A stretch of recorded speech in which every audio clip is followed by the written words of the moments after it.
Yes, what's up mga tropa and welcome back to my channel. And for today's video ay itatry natin itong isa sa mga monetization tools ng Facebook, ang tinatawag na Affiliate Partnerships. Doon sa mga bago pa lang ito sa kanilang mga pandinig, ang Affiliate Partnerships na ito ay parang affiliate marketing din, kung saan wala kang kapital, wala kang product on hand, pero kapag makabenta ka through robust digital marketing, ay kikita ka ng malaki. Wow. As in ducks. By the way, this is Pancha and welcome to my channel. Kung bago ka pa lamang dito sa aking channel ay huwag kalimutan mag-subscribe at i-hit ang notification bell para ma-notify ka sa mga susunod na mga videos kong i-upload.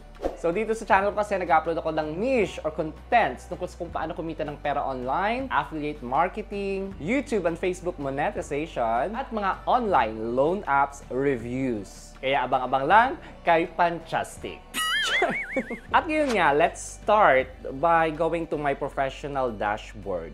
By the way guys, ang affiliate partnership na ito ay invite-only din, gaya ng ibang monetization tools nung nakaraang buwan. Yes, invite-only siya. So kung meron ka ng ganito sa dashboard mo, good for you. Sa akin, yung profile ko pa lang na naka-on yung professional mode, yung page ko ay hindi pa. Wala pang ganitong feature sa monetization tools ng aking Facebook page. Pero I don't know ha, baka sa ibang pages dyan, na-invite na sila na itry itong affiliate partnership sa monetization tools ng Facebook.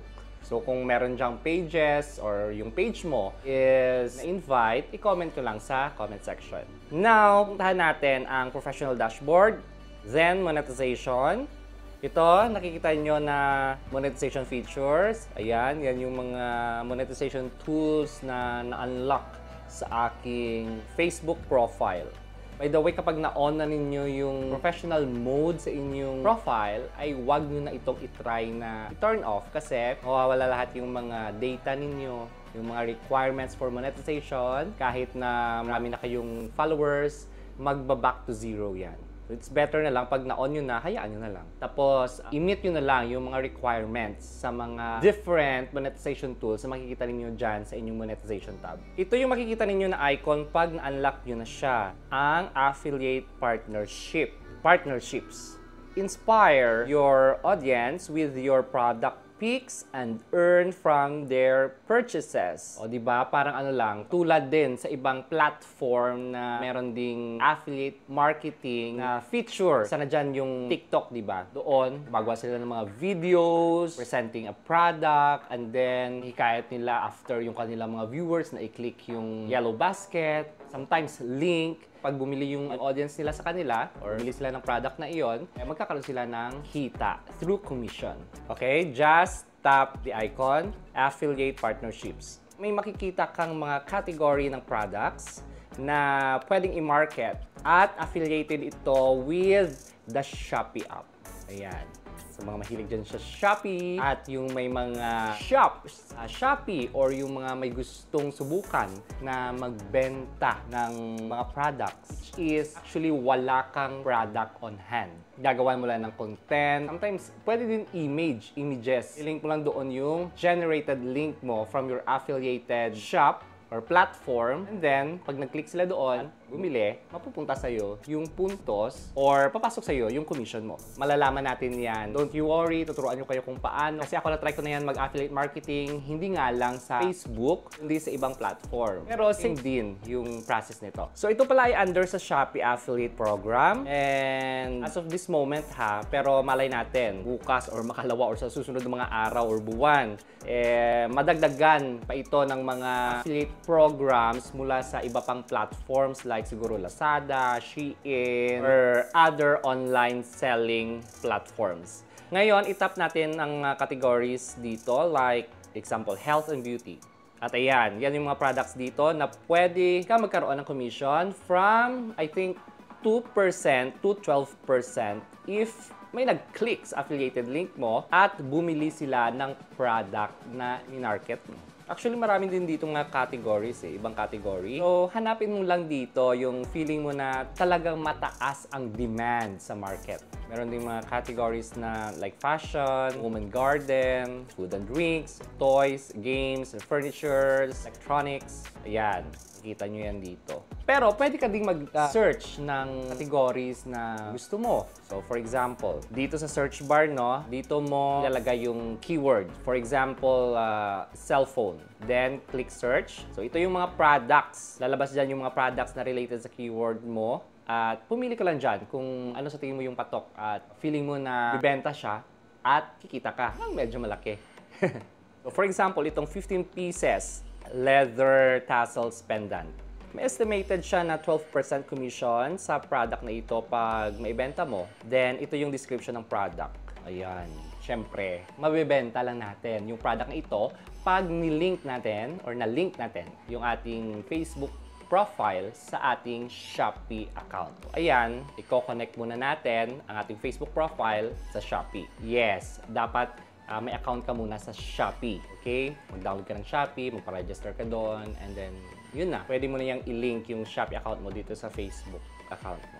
I-tap lang natin itong connect with Shopee to post, in order to post. Ayan. You can earn with Shopee affiliates.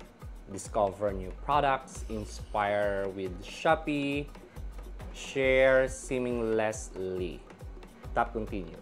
Allow Facebook to connect your new or existing Shopee account. Tap Allow. At i-redirect ka sa Shopee app mo. Again ha, make sure naka-download kayo ng Shopee app at naka-login sa inyong existing account, then tap Continue. At ito yung bumungad sa akin. Your Shopee affiliates registration is pending. Ayan. The Shopee team is currently reviewing your registration information.